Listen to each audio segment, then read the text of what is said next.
सत्संगत जी, प्यार से कहना धन्यवाद। इस परमपिता परमात्मा की पहचान कर लें, और जब ये भगवान जिसको जाना जा सकता है उसका पता लग जाता है, तो हमें ये भी पता चल जाता है कि हम कौन हैं, हम कहाँ से आए हैं, कहाँ को जाना है, और ये ज़िंदगी जो इस प्रभु परमात्मा ने बख्शी है इसको किस तरह, किस खूबसूरती से जीना है, क्या क्या ये गुण हमको अपने अंदर रखने हैं, ताकि हर एक श्वास जो हम जी रहे हैं वो असली में एक खूबसूरत ज़िंदगी बनाने के लिए ऐसे गुण हमारे चरित्र में आ जाएं। तो आज जैसे हरदेव वाणी का ये शब्द भी चल रहा है, तो कैसे वही बात कि ये परमात्मा ने जहाँ इतनी बड़ी सृष्टि बनाई है, तो वो सृष्टि के अंदर यहाँ हमारा जो ये धरती है, धरती पे इतने सारे जो मानव कहीं पे भी विचरण कर रहे हों, चाहे हिंदुस्तान में हो या और किसी अन्य देश में रहते हैं, जब वो एक नेचुरल बात है कि उनकी भावनाएं अलग अलग होंगी, उनके मन में आस्था वो अपने प्रभु परमात्मा पे एक अलग रिलीजन की तरह रखते होंगे। तो जो भी अपने इस रिलीजन को मानता है, जो अपने धर्म मज़हब जो तरह भी इस प्रभु परमात्मा, अल्लाह, वाहिगुरु, गॉड, किसी भी नाम से जिस तरह भी अपनी आस्था रख के पूछते हैं, तो वो सभी को मुबारक है कि ये अपने इस धर्म में आस्था रखनी। किस तरह ये जो इंसान है, हम असल मायने में तो इस परमात्मा से ही निकले हैं। फिर चाहे वो हम कहीं पे भी एक नाम रूप से एक अपने आप को जोड़ लेते हैं किसी भी एक आइडियोलॉजी के साथ, तो वो भी मुबारक है। पर ये इसके बीच हमको ये बात नहीं भूलनी कि हम चाहे कहीं पे भी कुछ भी मायने रखते हों, सबसे पहले तो हम एक इंसान हैं, एक मनुष्य हैं, एक मानव हैं। तो कैसे हमें ये मानवीय गुणों को अपने अंदर रखना है, क्योंकि ये भी बात हमें पता है कि ये जो मिशन का नारा भी रहे, काफ़ी अरसे से सभी ने सुना होगा कि धर्म जोड़ता है, तोड़ता नहीं। तो धर्म किसी को भी हम अगर मानते हैं, उसमें हमारी भावना ऐसी होनी चाहिए जो हर एक को, एक मनुष्य को दूसरे मनुष्य से जोड़ने वाली भावना रहे। वो भावना हमारी कि कैसे हम एक दूसरे के जीवन में उनका दुख दर्द बांट सके, उनका साथ दे सके, उनको किसी तरह का भी आराम दे सके। अपने आप को हमने इस वजह से दूसरे से दूरी अपने मनों में नहीं खींचनी, क्योंकि वो कहीं और आस्था रखता है और हम कहीं और अपनी आस्था रखते हैं, कि हम अपने अंदर हमारे बहुत ही गलतियां होती हैं, बहुत ही कमियां होती हैं, और हमने एक एक करके अपने जीवन से वो गलतियों को जब निकालना है, तो उसको नाश एक एक गलती, कमियों को हमने अपने अंदर से एक एक का नाश करते हुए प्रतिदिन अपने जीवन को निखारना है।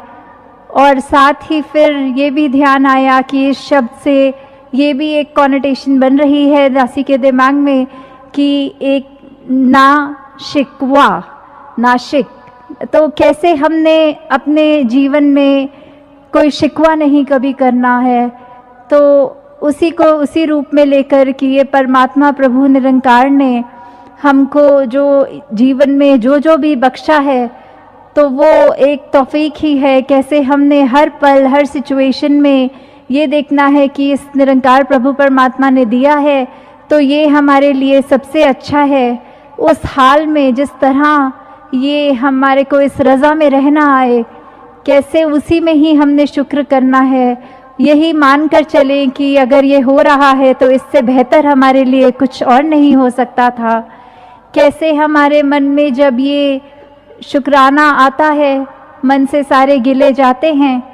तो हमको खुद ही इस बात समझ में आएगी कि हम अपने जीवन में ये निखार देखेंगे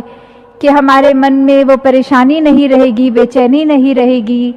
कैसे हमारा मन एक सब्र वाला बन जाएगा, एक पेशेंस आ जाएगी हमारे अंदर, कि एक पेशेंस की भी जहाँ बात होती है,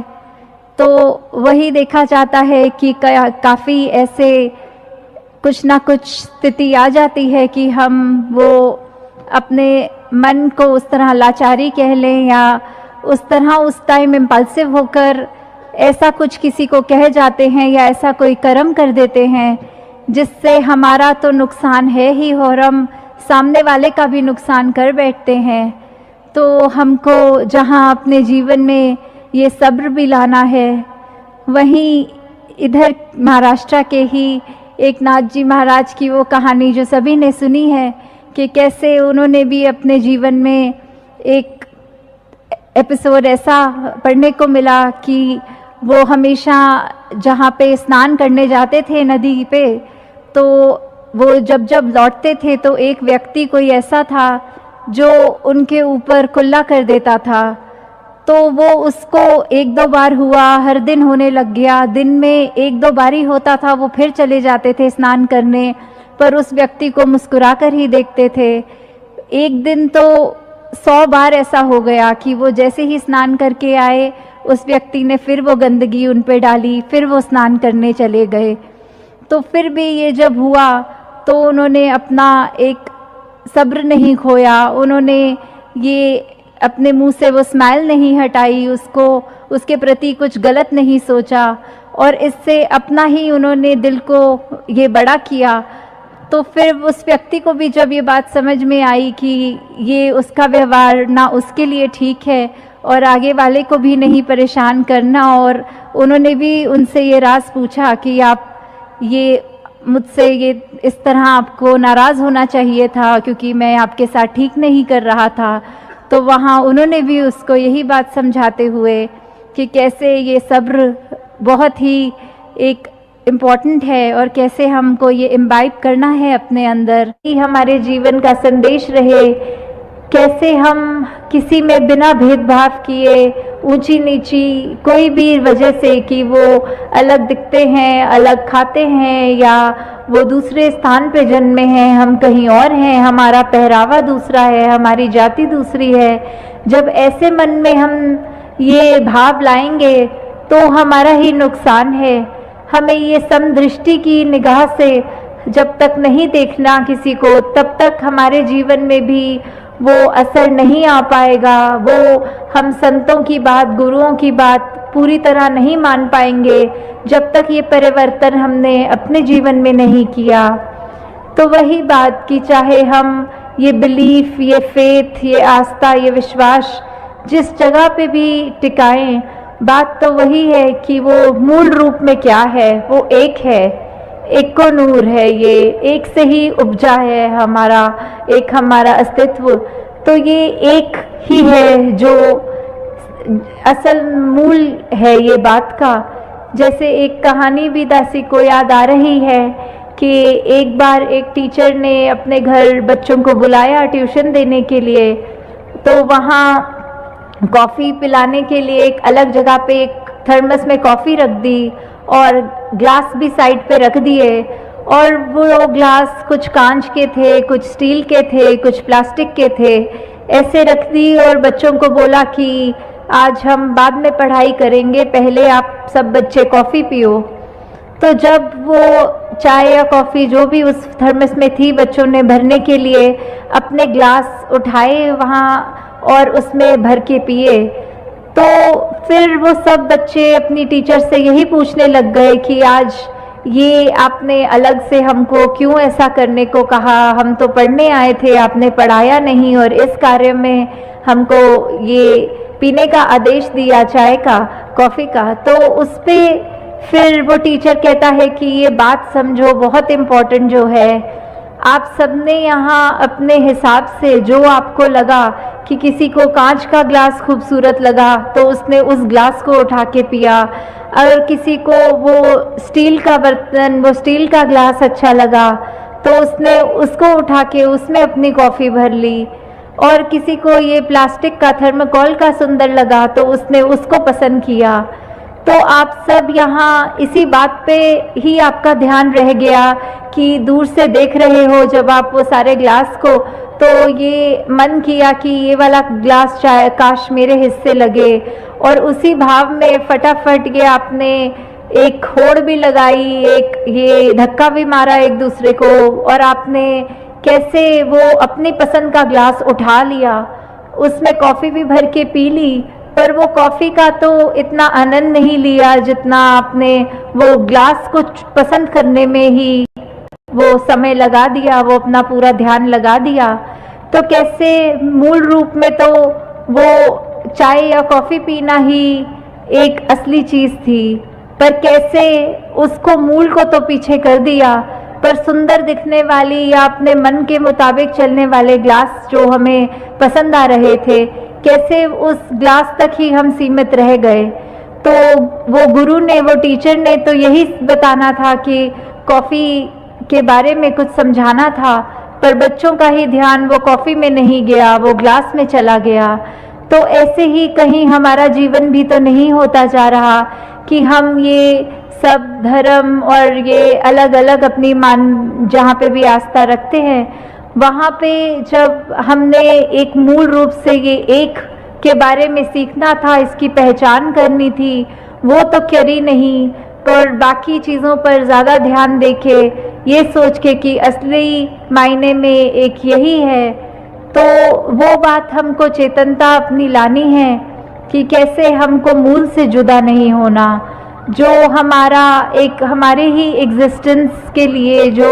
स्रोत है, कि वो उससे हमें पीछे नहीं होना, उसको समझना है, उसको जानना है। और जब ये जानकारी हमें मिल जाती है कि असल में मूल रूप में तो वो कॉफ़ी ही पीनी थी, पर हम बस ऐसे ही फालतू ध्यान भटका लिए, तो तब जब ये पहचान एक की हो जाती है तो सारे ये अपने आप जो मन में और भटकाने वाली चीज़ें होती हैं वो दूर हो जाती हैं। हाँ जी।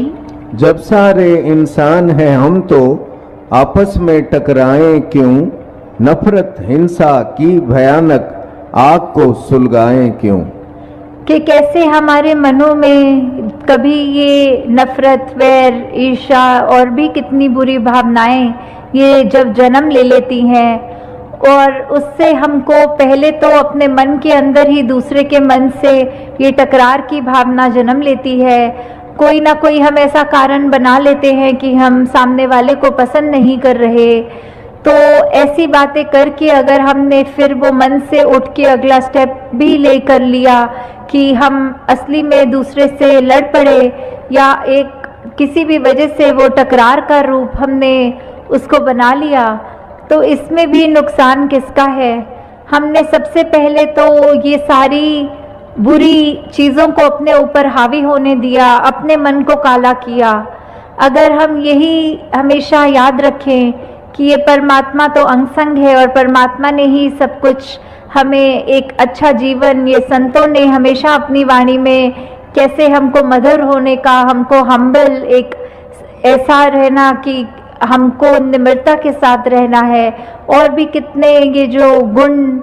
सिखाए हैं, तो क्या हमें वो गुणों को अपने मन में रखना है या हमें ऐसे विपरीत जो हमारा नुकसान करने वाले गुण हैं, ये अवगुणों को अपने अंदर बिठाना है। तो ये चुनाव तो हमारा है, और ये चुनाव का हमको आगे जाके ये पता लगता है कि हमने अगर ठीक चीज़ चुनी तो अंत में उसका एक असर, एक प्रभाव भी ठीक ही होता है, और अगर एक गलत चीज़ का चुनाव करके उसको अपने मन में बिठा के अपने एक व्यवहार को वैसा बना लिया, तो फिर वो व्यवहार में भी हमारी कड़वाहट आएगी, वो व्यवहार भी हमारा ऐसा होगा जो हमको स्वयं को भी तंग करेगा और साथ वाले को भी तंग करेगा। तो इसी प्रकार अगर हम याद रखें कि परमात्मा ही है जो, उसका तो चाहत ही यही है कि इतनी सुंदर सृष्टि, इतनी सुंदर धरती, इतने सुंदर इंसान तो बना दिए, तो ये इंसान भी इंसान की तरह ही पेश आएं, ये सब उन्हीं गुणों का अपने अंदर वास रखें जो सही मायने में इंसान को इंसान बनाते हैं। तो दातार सभी पे कृपा करे कि ऐसा खूबसूरत जीवन हर एक का बन जाए जैसा संतों ने चाहा है, जैसा गुरुओं, पीर, पैगंबर, वलियों ने चाहा है। तो दातार कृपा करे हम सब सही मायने में एक मनुष्य ही बनकर जिएं, हम अपना भी, समाज का भी और पूरे विश्व का सिर्फ भला करें। साथ संगत जी प्यार से कहना।